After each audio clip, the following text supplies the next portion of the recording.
Então,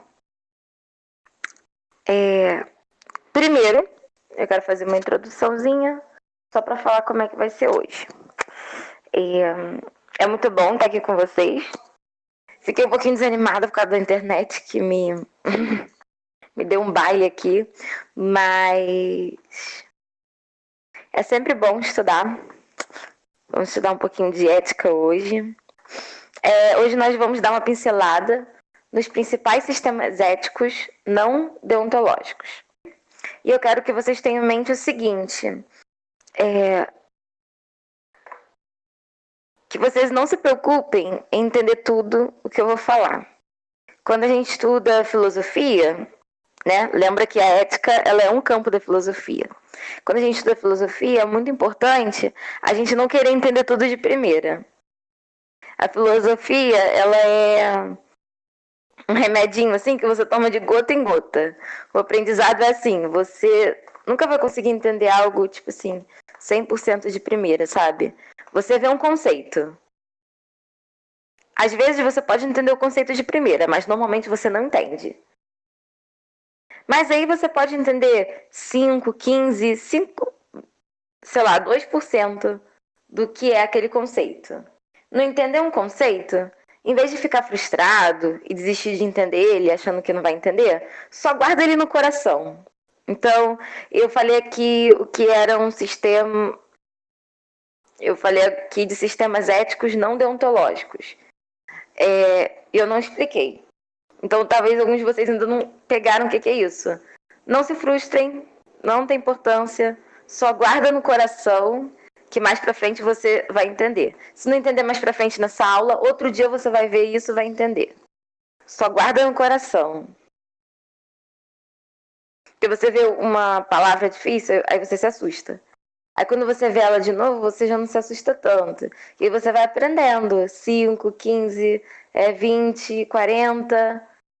Até que um dia, se você estudar muito, você consegue aprender tipo 90%. Porque na filosofia, você não passa de 90% em entender um conceito. Ai, socorro. Enfim. Então, acho que era isso que eu gostaria de falar. Para mim, a filosofia é um remédio que você toma de gota em gota. Então, a gente não pode tentar entender tudo de uma vez. É coisa demais para nossa cabeça. Mas eu vou fazer assim, hoje.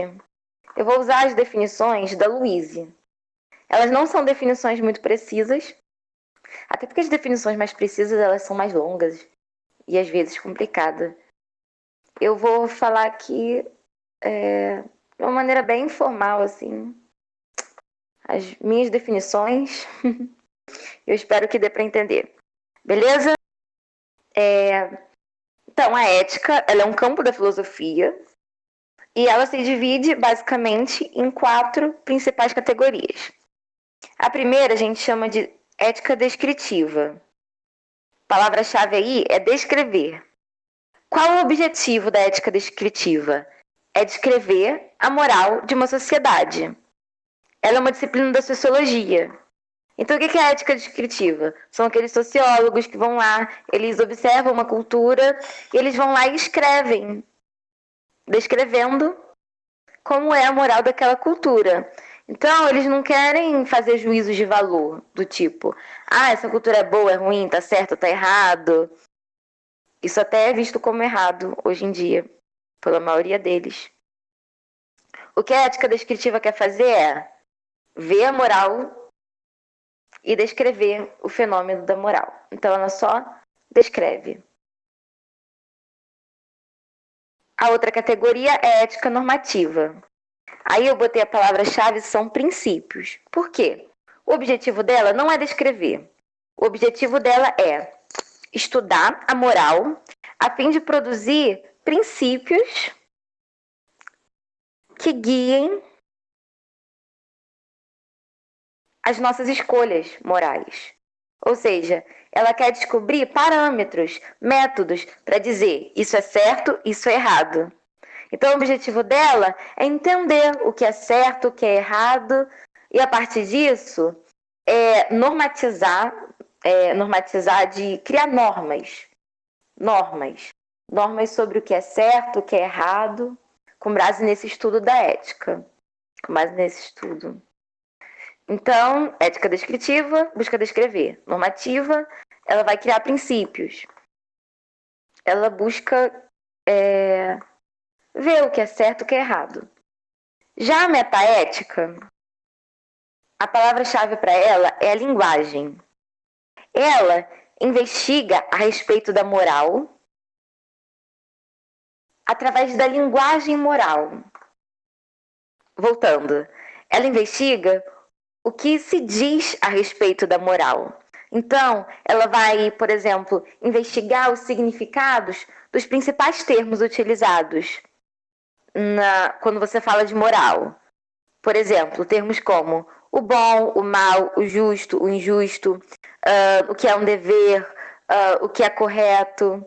Enfim, ela vai investigar os significados das palavras e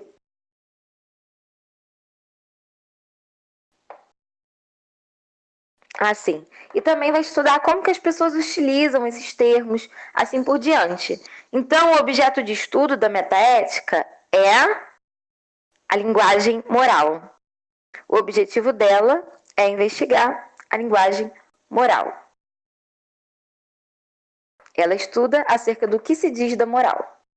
Beleza? Então, metaética, palavra-chave aí, estudo da linguagem sobre a moral. E a ética aretaica, é a última que está aí que eu botei para vocês. Palavra-chave, virtude. Arete é virtude no grego, por isso aretaica. Ela também é conhecida como teoria da virtude. E a gente vai estudar ela hoje como um sistema ético. Mas o que nós precisamos saber por hora é o seguinte: a diferença dela para demais áreas é que o seu foco não está no ato, mas no caráter de quem pratica o ato. Nós vamos ver que a maioria dos sistemas, eles estão analisando o ato. Ou seja, a maioria dos sistemas pega assim, matar é certo ou é errado? Está se concentrando ali no ato. Já a ética aretaica, ela se preocupa com o caráter do agente que pratica o ato.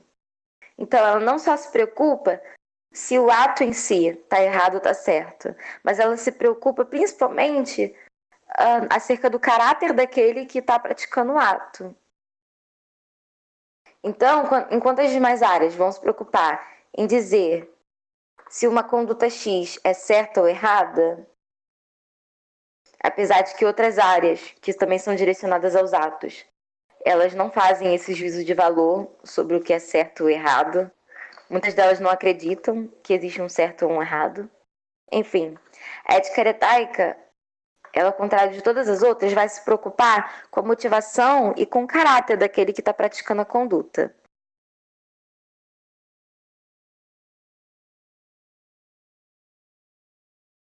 Quando eu falar aqui com vocês de agente moral, eu estou falando da pessoa que pratica determinada conduta. Então, quando eu falo assim, o agente moral, quer dizer simplesmente alguém que está realizando uma conduta que pode ser certa ou errada. Ok? Não estou nem falando que esse agente está sendo moral. Estou falando que ele é um agente, que ele vai fazer uma conduta que pode ser moral ou não. Ok. A ética aretaica, ela é sinônimo de teoria da virtude. Beleza? Por isso aqui, a nossa palavra-chave é virtude. Então, ética descritiva vai se preocupar em descrever. A normativa vai se preocupar com os princípios, em descrever princípios. A metaética vai se preocupar com a linguagem do que é moral, do que é certo e do que é errado. E a aretaica vai se preocupar com a virtude, com o caráter, com a motivação do agente moral. Ok, agora eu vou fazer uma pausa. Classificação dos sistemas éticos. Nós podemos dividir em 3 classificações. A primeira são os deontológicos. A palavra-chave aí é princípios. Por quê? Os sistemas deontológicos são aqueles que se baseiam em princípios, segundo os quais uma ação pode ser julgada errada ou certa. Então, os sistemas deontológicos, eles vão se basear em princípios. Esses princípios que vão definir se uma conduta ela é errada ou ela é certa. Existem 3 principais sistemas deontológicos que eu coloquei para vocês também, que é a teoria dos mandamentos divinos. Segundo a teoria dos mandamentos divinos, quem determina esses princípios é uma divindade. É a divindade que vai orientar o que é certo e o que é errado. Então, sistemas deontológicos, princípios. Teoria dos mandamentos divinos é uma divindade que vai determinar quais são esses princípios. Também tem o sistema deontológico que é baseado na lei natural. Esse acredita que os princípios, que vão dizer o que é certo e o que é errado, eles estão na natureza. Eles são naturais. Você vai somente descobrir esses princípios que estão na natureza. É a base do justnaturalismo, que vocês já viram em outra aula. E por fim, também tem o sistema deontológico, que ele é o racionalismo ético. Ele acredita que a razão é aquilo que vai mostrar pra gente o que está certo e o que é errado. Em todas as 3 vertentes, seja por conta de um Deus, da natureza ou da razão, há princípios que ditam o que é certo e o que é errado. Nós hoje não vamos estudar os deontológicos. Nós vamos estudar os sistemas éticos não deontológicos. Ou seja, pega os principais sistemas éticos, tira tudo aquilo que é deontológico, nós vamos estudar esses. Ok. Além da classificação deontológica, a gente pode colocar a classificação teleológica. Foi até bom fazer esse erro aqui, porque tem gente que confunde teológico com teleológico. Teológico tem o prefixo tel, que quer dizer Deus. Teleológico tem o prefixo telos, que do grego significa fim, finalidade. Então aqui, nos sistemas teleológicos, eu coloquei para vocês que a palavra-chave é o resultado final. Eles se baseiam no resultado final de uma ação. Podemos colocar também que eles se baseiam na consequência de uma ação para dizer se essa ação é certa ou se essa ação é errada. Então, os sistemas teleológicos, eles não vão julgar a ação em si. Eles vão julgar se uma ação é certa ou é errada pelo resultado que essa ação vai produzir. Bom, falei do deontológicos, teleológicos e tem também o relativismo, que é um sistema ético no qual o certo e o errado não são absolutos, eles também não são imutáveis, mas eles são relativos. Ou seja, não existe certo ou errado em si. Objetivamente não existe. O que existe é relativamente ou a cultura de uma pessoa ou as preferências de alguém. Nós vamos falar sobre o relativismo mais para frente. Ok. Agora eu vou começar a falar dos principais sistemas éticos não deontológicos. Então eu vou dar uma parada aqui. O nome do capítulo 4, que é o capítulo que a gente está estudando, é Sistemas Éticos e Tipos de Raciocínio Moral. Mas eu mudei o nome do capítulo. Agora se chama Principais Sistemas Éticos Não Deontológicos. Porque é sobre isso que o capítulo trata. E eu estava explicando para vocês, né? Primeiro, são os principais, porque são os mais comuns. de nos depararmos por aí. E acredite em mim, eles são muito usados. E o meu objetivo é que hoje vocês saibam, minimamente, identificar a qual sistema decorre, de qual sistema pertence um determinado raciocínio moral. Então, por exemplo, a gente vai ver um debate. Num debate, é difícil muitas vezes você chegar à conclusão. Torna mais difícil ainda porque, na maioria das vezes, cada um dos debatedores está utilizando um raciocínio moral diferente. Por exemplo, o autor dá o exemplo de um debate acerca da eutanásia, certo? Que é Aí chega um carinha lá, ele vai usar um tipo de raciocínio moral. Chega outro carinha para debater, ele vai usar outro tipo de raciocínio moral. Então é muito difícil chegar num acordo. Eles não vão chegar num acordo, porque eles estão usando pressupostos diferentes. Então, por isso que às vezes você vê assim um debate, as pessoas conversando e elas assim não se entendem. Não é nem porque elas discordam uma da outra, mas é porque elas estão usando categorias diferentes para discutir o mesmo assunto. E aí você nunca, jamais vai chegar numa conclusão dessa maneira. Um raciocínio moral é uma reflexão acerca do que é certo ou errado. Nós temos raciocínios morais a todo momento. Nós precisamos fazer escolhas e refletirmos acerca daquilo que é certo e o que é errado para tomar a decisão do que nós vamos fazer a seguir.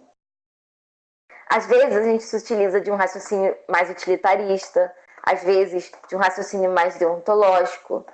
Por isso que é importante a gente entender qual é o método que a gente está usando para tomar as nossas decisões. Se a gente começa a entender o jeito que nós pensamos, também vai ser mais fácil a gente perceber onde está tropeçando. A gente consegue tomar mais consciência das nossas decisões e também começa a limpar as contradições que existem nos nossos próprios pensamentos. Porque como seres humanos, nós temos muitas contradições nos nossos pensamentos que muitas vezes nós nem percebemos. Bom, então são os principais sistemas éticos. E o que é um sistema ético? Eu vou definir como um conjunto de ideias sistematizadas, que estuda a moral. Ou seja, é um conjunto de ideias, certo? Acerca da moral. Beleza? Isso que é um sistema ético. E cada um desses sistemas tem várias vertentes. É importante aqui o seguinte, a gente não vai falar das vertentes e nem vai se aprofundar nelas.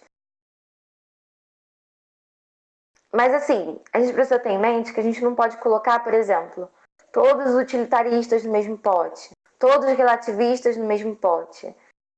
Existem divergências entre eles, nós precisamos levar isso em consideração, apesar de que nós não vamos nos aprofundar nisso. O mais importante aqui é a gente vai ver um panorama geral de cada um desses principais sistemas éticos, beleza?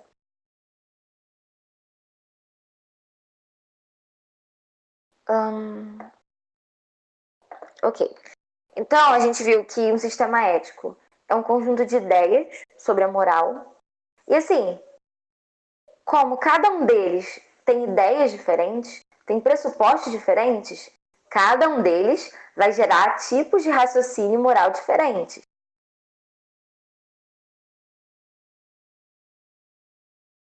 Bom, uma outra coisa que nós precisamos ter em mente é que são os não deontológicos. Eu lá em cima falei para vocês sobre os sistemas éticos deontológicos. São sistemas que enfatizam os princípios. Certo?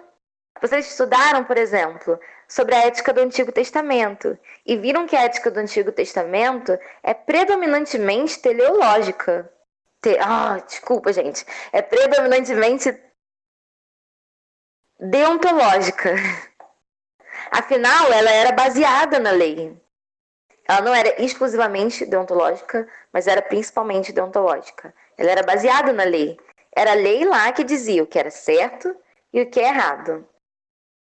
Mas os sistemas éticos deontológicos vão ficar de fora dessa vez. E a gente vai para os outros sistemas éticos. Sistemas éticos não deontológicos. Nós vamos começar falando do egoísmo ético. No egoísmo ético, a nossa palavra-chave é o interesse pessoal. Bom, nós chamamos de egoísmo ético porque a gente não está falando aqui do egoísmo sentimento. Nós estamos falando de um sistema ético que se chama egoísmo ético. Beleza? E essa teoria defende o seguinte, que um ato ele é certo ou ele é errado com base no interesse pessoal. Então, para o egoísta ético, as ações morais são aquelas que você toma com base no seu interesse pessoal. Exemplo, um médico, ele deve decidir entre realizar um procedimento médico de risco ou não para tentar salvar a vida de uma pessoa. Então, ele pode realizar um procedimento médico de risco para salvar a vida da pessoa, só que ele decide não fazer. Porque se ele fizer, ele pode tomar um processo por causa desse procedimento. Então, mesmo que haja uma possibilidade dele salvar a vida dessa pessoa, por esse risco não ser muito aprovado pela comunidade médica, por exemplo, ele sabe que ele pode tomar um processo. Então, ele escolhe não fazer esse procedimento para poder se eximir de qualquer culpa, digamos assim. Um outro exemplo é um funcionário que obedece uma ordem ilegal do seu chefe, porque ele sabe que se ele desobedecer, ele vai ser despedido. E de que se ele denunciar o chefe dele, ele vai entrar na lista negra de outras empresas. E vai se dar mal. Mas vamos destacar alguns pontos importantes aqui. Primeiro, agir de acordo com o egoísmo ético não significa que você não vai ajudar os outros. O egoísta ético vai falar que você vai sim ajudar os outros. A questão é, você não vai ajudar os outros porque você é altruísta. Você vai pensar no outro porque os interesses do outro se alinham com seus interesses. Por exemplo, se você ajuda uma pessoa porque aquilo vai fazer você se sentir melhor, você está sendo um egoísta ético. Você até está aparentemente sendo altruísta, mas os seus motivos, na verdade, são egoístas. Outra coisa importante destacar é que agir de acordo com o egoísmo ético não significa que você vai fazer todos os seus desejos, vai ser um hedonista agora e vai fazer tudo, vai sair fazendo tudo o que você quiser da vida. Porque assim, você também está sendo um egoísta ético quando você abre mão de um interesse imediato em prol de um interesse de longo prazo. Você abre mão de, sei lá, dormir até mais tarde em prol de ir para a escola e se qualificar para poder entrar no mercado de trabalho. Você está sendo um egoísta ético.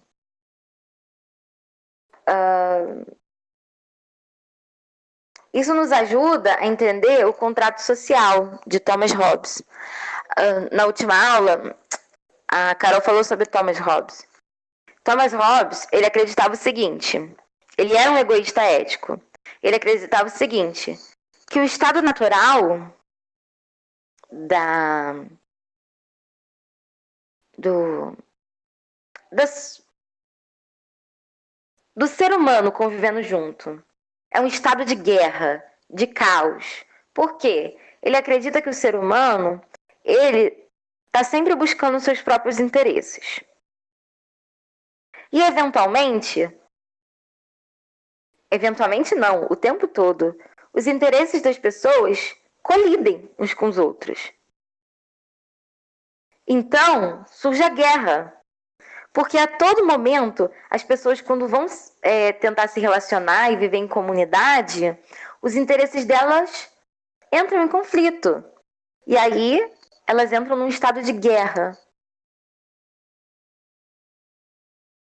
Mas, se esse é o estado natural do ser humano, o ser humano nem consegue viver em comunidade, como então nós conseguimos construir uma sociedade? Bom, para Thomas Hobbes, a base da sociedade é um contrato social que você, egoísta ético, você faz. Você está dentro desse contrato social. É o seguinte: o ser humano vivia em constante guerra uns com os outros. Até que em determinado momento, eles entenderam que, se eles abrissem mão de interesses imediatos em prol da convivência em comunidade, eles alcançariam alguns interesses de longo prazo que eles não conseguiriam alcançar sozinhos. Então, assim, nós em sociedade, nós alcançamos coisas que sozinhos nós não conseguiríamos. Certo? Então, o homem, ele passa a viver em sociedade, ele adere o contrato social, o contrato de viver em sociedade. Por quê? Porque é porque ele deixa de ser egoísta? Não, mas porque ele abre mão de interesses imediatos em prol do interesse de longo prazo, que é se beneficiar dos avanços que a sociedade pode lhe oferecer. E para isso, você teria o Estado, né? O Estado que é representado pela figura de um monarca absolutista, que ele apelida de Leviatã. O livro mais famoso de Thomas Hobbes é esse, o Leviatã. Então você precisa desse Estado que vai resolver os conflitos entre as pessoas, para que elas possam viver em comunidade. Bom, esses são parênteses. Nós precisamos entender que a Bíblia ela não condena que nós venhamos a agir de acordo com os nossos interesses pessoais, mas ela demanda que esses nossos interesses pessoais eles sejam equilibrados pela preocupação com os outros. Deus ele não requer de nós total abnegação. Nós precisamos pensar em nós também, mas também precisamos pensar no outro. Ele nos manda amar aos outros como a nós mesmos. Aristóteles vai dizer, por exemplo, que a virtude ela é um meio entre dois extremos. Então, você tem dois extremos. Você tem... Eu gosto muito da ética aristotélica. Você vai ter dois extremos aqui. Você vai ter uma pessoa que é totalmente abnegada, ela não pensa em si, ela não cuida de si, ela só quer saber dos outros, de cuidar dos outros. Você vai ter de um lado uma pessoa egoísta que só quer saber dos interesses dela. Onde está a virtude? Não está nem no abnegado, nem no egoísta. Está na pessoa ali que ela é equilibrada, que ela pensa nos outros, mas ela também pensa em si também.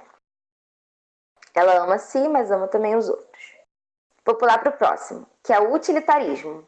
Aí no utilitarismo, a nossa palavra-chave vai ser consequências. Gente, preste atenção. O utilitarismo, é muito interessante.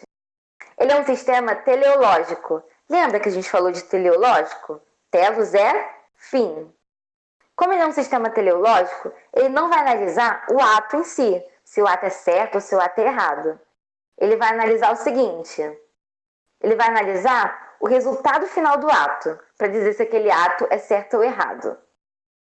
Você vai conversar com um utilitarista. E aí você vai perguntar assim para o utilitarista: mas tá errado? E aí o utilitarista vai te dizer: bom, a gente não pode afirmar isso de cara. Primeiro, a gente precisa analisar as consequências desse ato, para dizer se está certo ou se está errado. E como que acontece essa análise? Eu vou explicar como essa análise acontece. Mas primeiro, nós precisamos saber Precisamos saber que para o utilitarismo, a escolha moral, ou seja, a escolha moralmente correta, é aquela que traz o maior bem para o maior número de pessoas. Colocando de outra forma, a escolha moral é aquela que vai gerar mais consequências positivas do que consequências negativas. Então, assim, quando ele vai analisar se algo é certo ou errado, ele não vai dizer que a coisa em si é certa ou errada. Ele vai pegar uma balança e vai colocar aqui, de um lado, os prós, de outro lado, o contra. Então, ele vai colocar de um lado os benefícios e os malefícios daquela conduta. E aí ele vai pesar. Então, ele vai pesar ali. E aí, a partir disso, que ele vai dizer se uma conduta é certa ou se é errada. Vou dar alguns exemplos. Voltando lá para a nossa conversa com o utilitarista, a gente pergunta para ele, matar é errado? Aí ele vai dizer, bom, depende. Aí eu vou falar para ele, se matar Hitler salvasse a vida de milhões de judeus, isso, matar Hitler, seria moralmente correto? E aquele utilitarista te diria, sim, é moralmente correto. Você vai ter aí mais consequências benéficas do que maléficas. Você vai trazer o maior bem para o maior número de pessoas. Porque você bota matar Hitler de um lado da balança e salvar muitos milhões de judeus do outro lado da balança, a balança vai pesar positivamente. Então, um ato correto. Um outro exemplo. Uma empresa, ela, para manter a sua integridade, escolhe demitir um certo número de trabalhadores. Então, ela vai fazer algo negativo, que é demitir trabalhadores. Mas, por outro lado, fazendo isso, ela vai salvar o emprego de outros trabalhadores. Então, você pesa na balança, tem mais benefícios? Então, um ato moralmente correto. O utilitarismo, ele é simples porque ele é atraente, assim, por alguns motivos. Ele é atraente por ser simples, ele é atraente por evitar uma certa rigidez que os princípios da deontologia trazem consigo. Por exemplo, muitas vezes os deontológicos, aqueles que seguem sistemas deontológicos, ou seja, aqueles que seguem princípios para dizer que algo é certo ou é errado, eles nem se preocupam em analisar a questão em si. Você pergunta para eles, matar é errado? Eles já vão te dizer, sim, matar é errado porque tem um princípio que diz que matar é errado. Então, matar é errado. Ele nem vai ver o caso em si.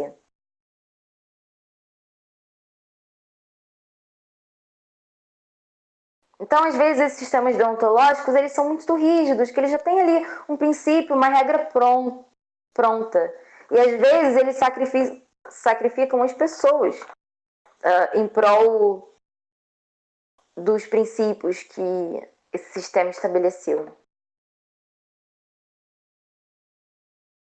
E, além disso, o utilitarismo, ele pretende ser neutro, entende? Ele vem assim com aquela cara de que, eu sou neutro, eu sou muito racional, porque não é um Deus que diz o que está certo e errado, entende? Tem um apego, assim, pro pessoal que quer ser laico a todo custo. Enfim, mas ele tem importantes problemas que eu não vou conseguir muito bem, eu não vou conseguir para as críticas hoje, mas eu tenho certeza de que muitos dos erros vocês já conseguem aí vislumbrar na cabeça de vocês. Só um ODS importante. Há duas principais correntes de utilitaristas. Há os utilitaristas dos atos e das regras. Eu até coloquei para vocês, dividindo o utilitarismo entre dos atos e das regras. O dos atos, eles vão analisar o ato um por um para dizer se o ato é certo ou errado. Ou seja, eles vão usar essa metodologia que eu expliquei aqui para vocês. Agora, mas os utilitaristas das regras, eles fogem um pouquinho disso. Por quê? Eles são utilitaristas, ou seja, para dizer que algo é certo ou errado, eles fazem essa análise entre os prós e os contras, entre os benefícios e os malefícios, só que, com base nisso, eles criam regras. Aí, às vezes, eles até parecem deontologistas, porque eles podem ser que você chegue para eles e perguntem assim, matar é errado? E eles vão te dizer, matar é errado. Só que eles não são deontologistas. Então, eles não acreditam que matar é errado porque exista um princípio que diga que matar é errado. Mas eles acreditam que matar é errado por quê? Porque, na maioria das vezes, o ato de matar gera mais consequências negativas do que consequências positivas. Então, os utilitaristas das regras, em vez de ter que analisar ato por ato para dizer se um ato é certo ou errado, eles criam regras, mas eles criam regras com base no quê? Com base nas consequências que um ato tende a gerar. Então, se o ato de matar ele tende a gerar mais consequências ruins do que consequências boas, nós então podemos criar uma regra dizendo que matar é moralmente errado. Mas, repito, não são deontológicos. Deontológicos, eles são utilitaristas. Eles fazem uma análise entre os benefícios e os malefícios das consequências das ações para dizer se algo é certo ou se algo é errado. Eu vou dar uma pausa agora. Sim, uma das principais críticas ao utilitarismo é justamente assim, que diz que ele não protege as minorias. É o exemplo da escravidão, por exemplo. A escravidão, ela gerou muito desenvolvimento no sul dos Estados Unidos. E se você comparar, mais pessoas foram beneficiadas do que pessoas foram exploradas, em termos quantitativos. Então, você consegue, por uma análise utilitarista, dizer que a escravidão poderia ser correta moralmente. Entende? É uma das críticas que se faz ao utilitarismo. Porque você falou da questão da democracia, né? Se algo favorece a maioria, então esse algo a gente pode dizer que é o correto, porque é o que vai produzir maior benefício para as pessoas. Então, assim, esse é um dos problemas, uma das críticas que se faz ao utilitarismo. Nós, por exemplo, sabemos que nós somos mais deontológicos, né? Então, a gente sabe que a escravidão ela é imoral, porque ela ofende o princípio da dignidade humana e os direitos básicos dos seres humanos. Mas, através de uma ética utilitarista, você consegue fazer esse raciocínio de que poderia ser correto, por exemplo. Apesar de todos esses problemas do utilitarismo, eu acho que a gente pode lembrar com ele, né, que a gente precisa preocupar. Eu falei, apesar de todos esses problemas, sem falar as críticas, né? Mas pelo menos uma aí foi. Ele tem muitos problemas, mas nós podemos aprender com ele o seguinte, que a gente precisa se preocupar também com as consequências das nossas ações, né? Às vezes, apelar para um princípio, para uma regra, não vai ajudar a gente a resolver um problema. A gente precisa também enxergar as consequências das ações para dizer se elas são realmente morais ou não. Não adianta só pegar e cegamente aplicar uma regra ali e pronto, e tá certo. Por exemplo, você tem o princípio da liberdade. Não é porque você tem o princípio da liberdade que você pode chegar e ofender uma pessoa, por exemplo. Ah, não, mas a liberdade é moralmente correta. Tá, a liberdade é moralmente correta, mas vamos lá, né? Você tem aí outros princípios. E não só você tem outros princípios, como você também precisa ponderar o resultado das suas ações. Existem algumas exceções para os princípios, beleza? Então, eu vou para o relativismo. A palavra-chave do relativismo é relativismo. Há mais de um tipo de relativismo. Primeiro, nós vamos falar do relativismo ético, beleza? Relativismo ético, ele veio do relativismo cultural. Esses aí vocês estão muito acostumados a lidar. Infelizmente. Bom, eu vou ler um pouquinho do que está aqui no livro, que ele está falando, né, que antropólogos observaram culturas diferentes e descobriram a falta de um conceito uniforme entre o certo e o errado. Por exemplo, algumas culturas praticam a poligamia, enquanto outras praticam a monogamia. Algumas culturas consideram uma obrigação moral dar um de seus filhos para um casal infértil. Certas culturas, tal como grupos de esquimós, praticam a eutanásia, o infanticídio, de maneiras que parecem sinistras e imorais para muitas outras culturas. Aí ele vai dar mais alguns exemplos, né, de coisas que são moralmente erradas para nós, mas que em outras culturas são consideradas normais. Diante dessa diversidade, muitos desses antropólogos começaram a destacar essas diferenças culturais e, com base nisso, criaram o relativismo cultural. O relativismo cultural entende que o que é certo ou errado varia de uma cultura para outra. Só que aí, com base nisso, eles criaram o relativismo ético. Ou seja, o que é o relativismo ético? Quer dizer que não existem princípios morais objetivos.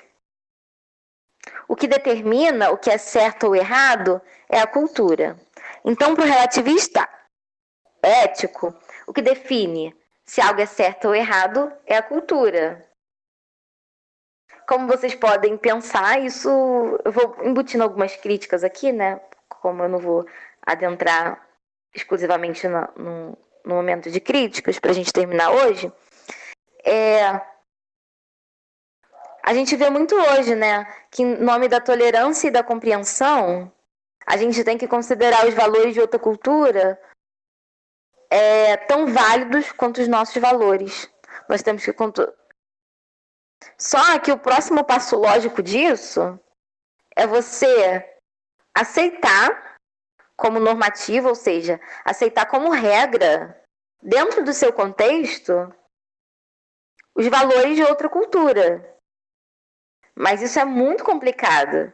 Uma coisa é você respeitar a cultura do outro. Outra coisa é você considerar o valor daquela cultura tão válido quanto os seus valores. Você só pode fazer isso se você considerar que não existem valores absolutos.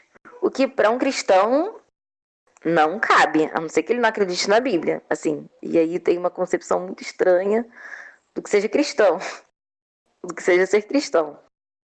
Porque um exemplo de aplicação do relativismo ético numa situação problemática.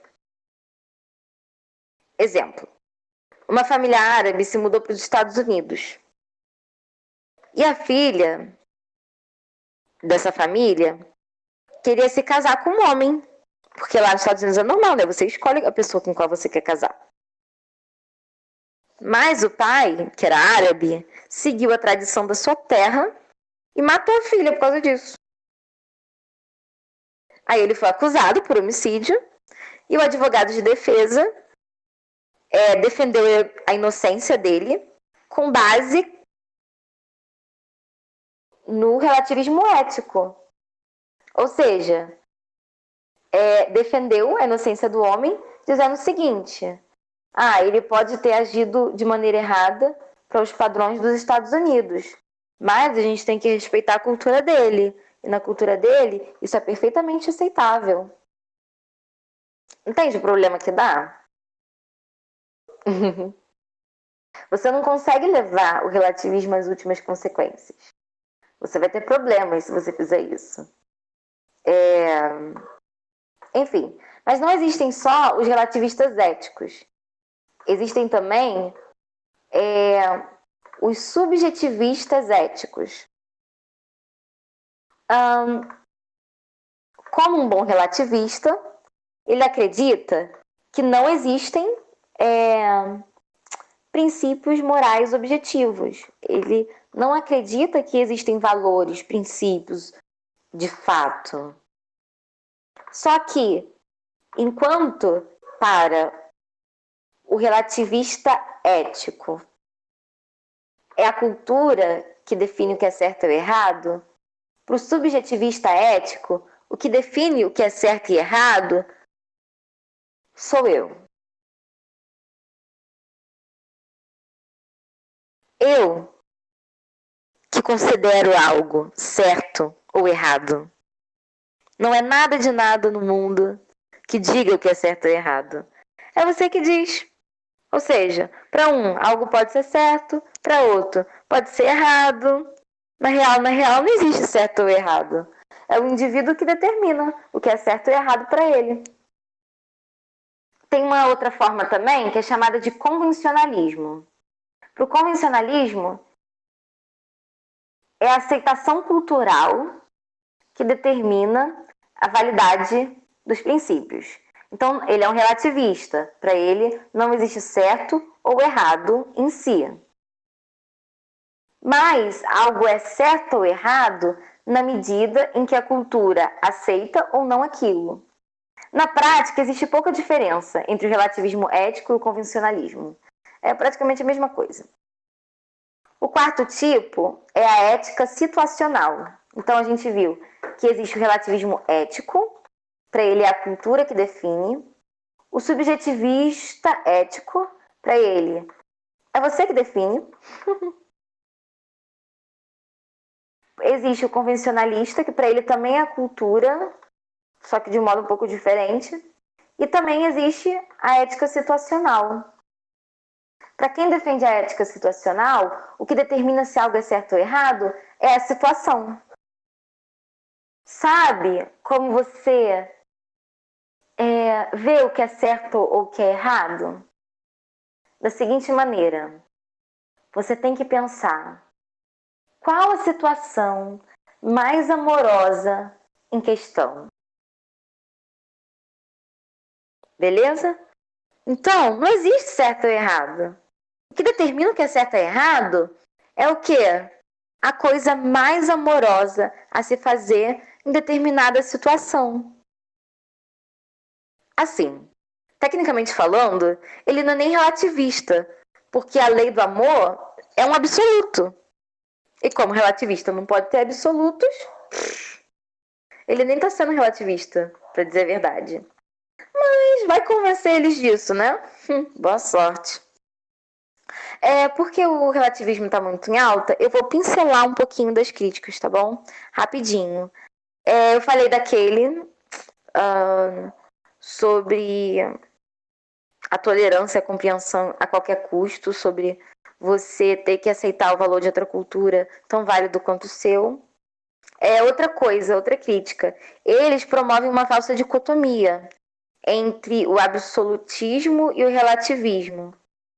Uma pessoa absolutista, nesse sentido, é aquela que acha que o princípio é absoluto. Tipo assim, existe o princípio... eu não consigo pensar no exemplo agora, mas existe um princípio X. E ele não pode ser quebrado a qualquer custo. Então, o que é certo nessa situação? A absolutista vai dizer, é X.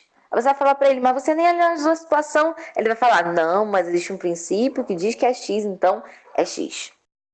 É inflexível, é duro, ele não tá nem aí se vai ser realmente justo ou não. O que importa é cumprir com aquela regra. E de outro lado, tem um relativista, que ele aceita tudo. Ele é tão amoroso e lindo do coração, sabe?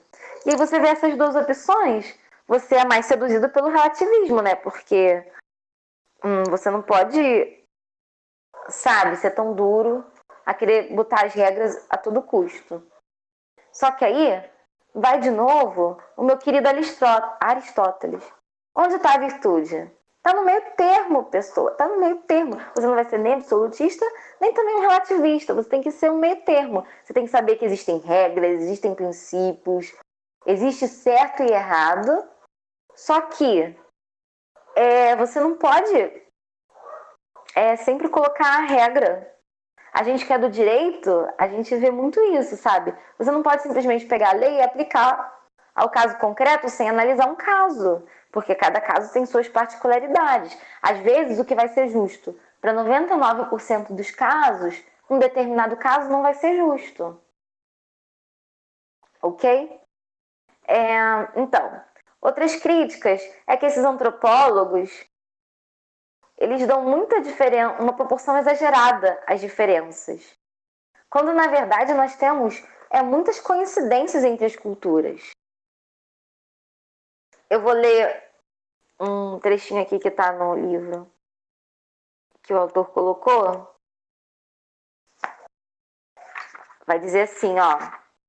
Toda cultura tem seu conceito de assassinato, distinguindo da execução, do ato de matar alguém na guerra e de outras hipóteses em que o homicídio é justificável.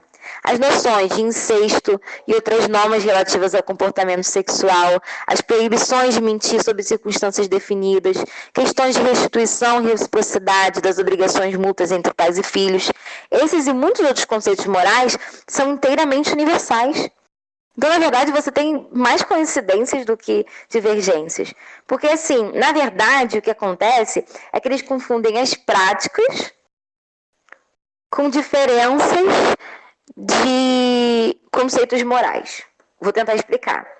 Ele falou aqui, ó, toda cultura tem seu conceito de assassinato. Então, assim, não existe cultura que não condene o ato de matar. A diferença não está em matar ser errado ou não. As diferenças estão na prática, nas práticas daquela cultura. Está em que ocasião matar é errado ou não. Então, para determinada cultura, é condenável você matar uma filha porque ela escolheu uma religião diferente da sua. Certo? Aí a gente não quer dizer que o assassinato naquela cultura é correto. Aquela pessoa que pôde matar naquela hipótese, ela não pode matar uma filha do nada. Se ele matar a filha do nada, aí é errado. Ou se ele matar outro membro da família, aí é errado. Não quer... Então aquela cultura também tem o valor de que matar é errado. O que acontece são as hipóteses que diferem. Outro exemplo. Um exemplo que para mim é muito característico, assim. Por exemplo, a gente aprende que existem índios que são canibais. E aí você acha que para aqueles índios o canibalismo é correto. Certo? Eu passei a minha infância, assim, parte da minha adolescência, achando que para aqueles índios o canibalismo era correto. Mas, na verdade, não é que o canibalismo seja correto. Em algumas situações é correto, mas em regra não é. Então, por exemplo, o índio ele não chegava e matava uma pessoa da tribo dele para comer. Isso era errado. Quem ele matava para comer era o cara de um prisioneiro de guerra da outra tribo, porque eles tinham uma crença de que quando você comia a carne de um grande guerreiro, em regra era assim, de quando você comia a carne de um grande guerreiro, você absorvia os atributos positivos dele, entende?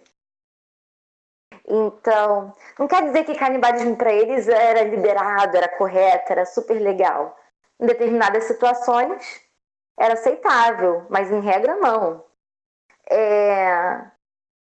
Se você pensar bem, a gente admite o canibalismo em certas situações. Por mais que a pessoa faça assim, canibalismo. Acho que a maioria de nós não vai condenar uma pessoa que comeu carne humana porque ela precisava sobreviver. Entende? Então o que muda não é assim os princípios morais. as situações práticas em que eles são considerados, né?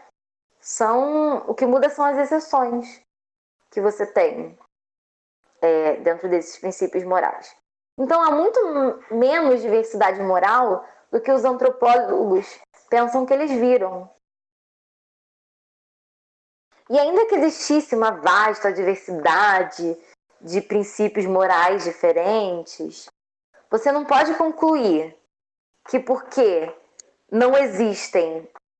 Quer dizer, você não pode concluir que porque as culturas têm princípios morais diferentes, que não existem princípios morais absolutos. Entende? Isso não... Você não pode extrair uma coisa da outra. Você não pode dizer assim, bom, os valores variam de cultura em cultura, portanto, não existem valores absolutos. Só que isso fere a lógica. Você não pode chegar... Você pega ali do relativismo cultural e cria o relativismo ético, assim, dando um salto. Bom, e tem outros problemas também, né? Você dizer que não existe absoluto moral é um absoluto moral. Mas aí o relativista, ele até pode argumentar assim, isso é apenas um absoluto formal. É apenas algo que descreve o procedimento do relativismo, que é um relativismo, não um absoluto de verdade. Tá bom, vamos aceitar esse argumento porque ele é até aceitável. Mas, e o absoluto da tolerância e do respeito pelos valores? A tolerância e o respeito pelos valores de outras culturas é um tipo de... é um absoluto, é um valor absoluto. E aí? Aí ele meio que cai no paradoxo, né? Porque ele não pode tolerar uma cultura que pregue a intolerância. Ele quer tolerar todas as culturas. Mas como ele pode tolerar uma cultura que prega a intolerância? Cai em contradição. Ou seja, os relativistas, eles não conseguem se livrar dos absolutos. Bom, vamos lá, vou correr, terminar. Emotivismo, palavra-chave aí é emoção. O emotivismo, ele é uma metaética. Eu expliquei para vocês lá em cima. Uma metaética, ela analisa a linguagem moral para dizer se algo é certo ou errado. O que aconteceu é que os emotivistas, eles foram estudar a linguagem moral. E aí, estudando, eles viram que o que as pessoas dizem ser certo ou errado, muitas vezes não, na maioria das vezes, são sempre afirmações, essas afirmações sobre o que é certo ou errado, são sempre afirmações carregadas de emoção. Logo, como essa linguagem era emocionalmente carregada, eles chegaram à conclusão de que, por essas e outras razões, o que as pessoas defendem como certo ou errado são simplesmente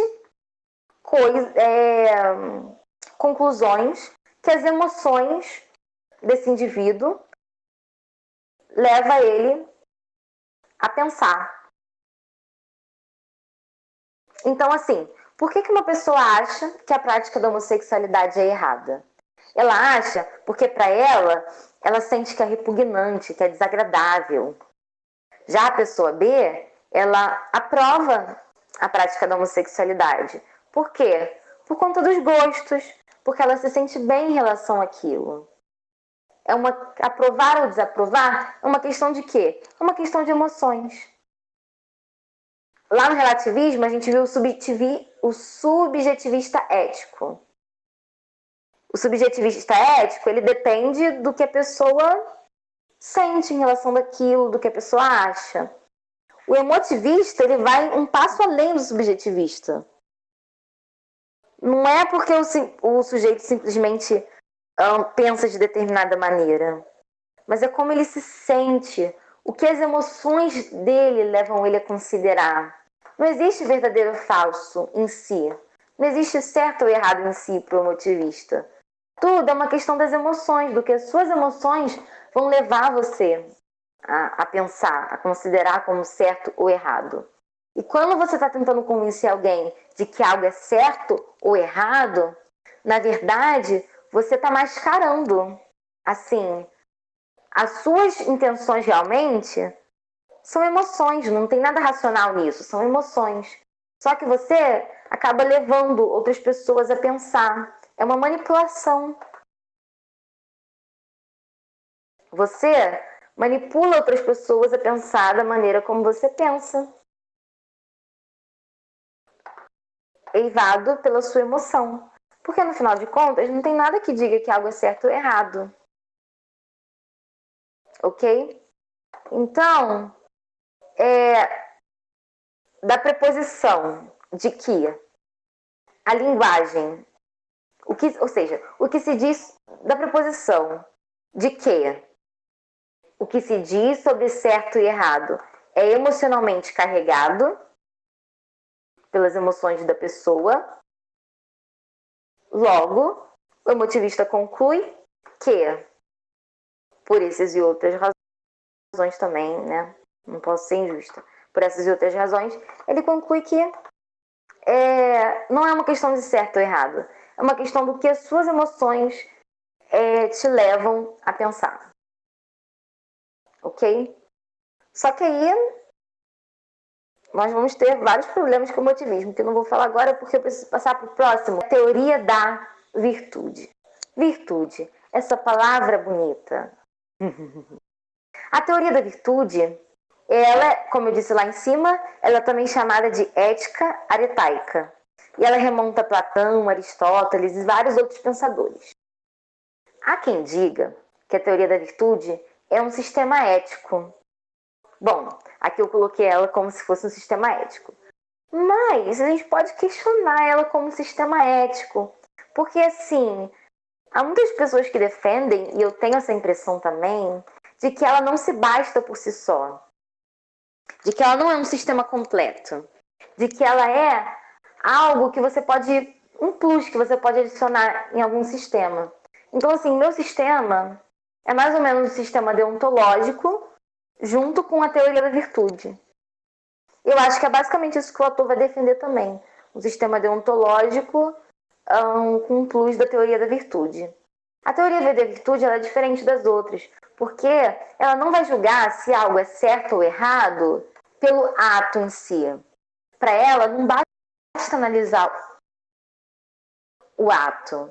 Para ela, quando você vai analisar se algo é certo ou errado, você precisa analisar o motivo e o caráter do agente. Exemplo: dar esmolas. É certo? Quer dizer, não. Tá, dar esmolas é certo, ok. Mas eu dei esmola para uma pessoa. Você, que viu o que eu fiz, você pode dizer se eu estou sendo moralmente correto ou não? A princípio você não pode dizer. Porque por mais que esse ato em si seja correto, você não conhece as minhas motivações. E dependendo, se você não me conhece direito, você não conhece nem o meu caráter para poder dizer ou ter a intuição de que aquilo foi um ato moralmente correto ou não. Por quê? Eu posso dar esmolas para me sentir bem. Só para me sentir bem. Para aparecer para os outros. Se... Não, tudo bem, não é errado você dar esmolas também. Mas não pode ser esse o objetivo, né? Mas vou reformular. Eu dei esmola para poder aparecer. Eu nem faço isso, entendeu? Aí fui lá, eu achei que eu ia fazer bonito, fui lá, fiz bonito, tirei foto, botei no Facebook. Por causa de 5 centavos. Eu tô sendo moralmente correta? Se a minha intenção foi aparecer, não. Por mais que eu tenha feito um ato que a princípio é correto, eu não estou sendo moralmente correta. Porque a minha motivação não é correta. A minha motivação não é virtuosa. Eu não estou buscando a virtude no meu caráter com aquele ato. Eu estou querendo aparecer, o que é errado. Agora, se eu dou porque eu vejo que aquela pessoa é realmente necessitada e eu quero ajudar aquela pessoa, aí tudo bem. Aí é um ato moralmente correto, porque é um ato virtuoso. Então a palavra central aqui é a virtude. Você não pode dizer que uma conduta foi moralmente correta ou não, sem analisar o caráter e a motivação da pessoa que praticou a conduta. E isso está bem de acordo com o que Jesus ensinou acerca do certo ou errado, né? Os fariseus, eles eram muito... como é que eu vou dizer? Radicais, absolutistas mesmo com a lei, entende? Eles aplicavam a lei cegamente. Cegamente. E aí Jesus vai vir e vai falar: tá errado, meu bem. Vocês dão esmolas para aparecer, tá errado. Vocês vão lá no jejum para poder aparecer, tá errado. Por quê? Porque por mais que você faça a coisa certa, não adianta você só fazer a coisa certa. Você precisa também ter a motivação correta. E aí, por mais que eles fizessem a coisa certa, eles estavam erradíssimos, porque a motivação deles não era correta. Então, por mais que, como cristãos, nós tenhamos que admitir que existem princípios morais, e esses princípios nada mais são do que as consequências do caráter e da virtude de Deus, né? A lei, ela decorre do caráter e da virtude de Deus, certo? Por mais que a lei fosse justa, você não podia aplicar a lei cegamente. Então Jesus curou sim no sábado. Porque apesar de você não poder trabalhar no sábado, a aplicação da lei de forma cega era injusta.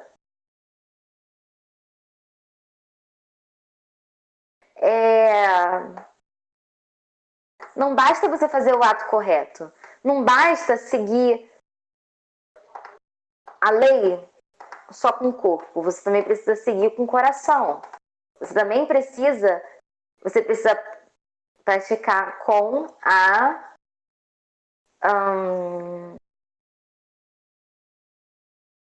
com a motivação correta.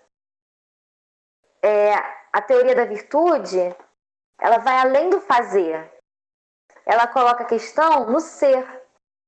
E Jesus, ele fez muito isso, né?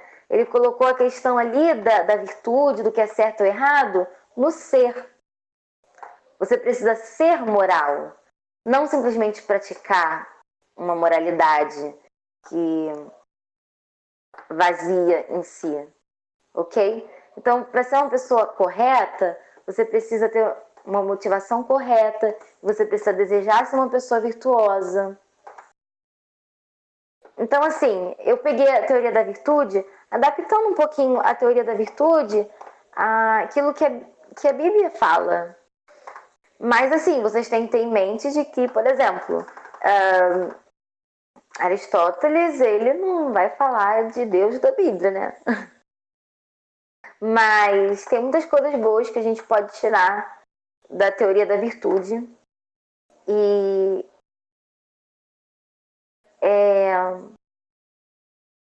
nós podemos aproveitar muitos elementos dela para poder completar os nossos sistemas. Então, assim, o autor, pelo que ele colocou aqui, ele concorda comigo de que, apesar de você poder falar que é um sistema, não é bem um sistema. É algo que você pode pegar os elementos dela e completar um outro sistema para tirar essa centralidade do ato e colocar no ser. Tirar essa centralidade do fazer e colocar no ser. Então, mas você precisa lembrar, né, que a gente adapta ela, a a Bíblia, né? Ninguém vai chegar aí e sair dizendo de que é um teórico da virtude, discípulo de Aristóteles, por favor. Tá bom? Foi basicamente isso que eu quis passar para vocês. Consegue analisar em fatos concretos, né? A gente pode exercitar esse nosso conhecimento agora, porque é muito aplicado no dia a dia. Você consegue identificar se a pessoa está usando um raciocínio moral utilitarista ou se ela está usando um raciocínio moral relativista. E aí o que você faz? Em vez de você ficar discutindo as cegas, você identifica o raciocínio moral que ela está usando, lembra ou pensa na falha desse sistema moral dela, e aí você mexe na base do sistema moral dela para poder refutar ela. Beleza? Tá bom, gente. Foi isso por hoje.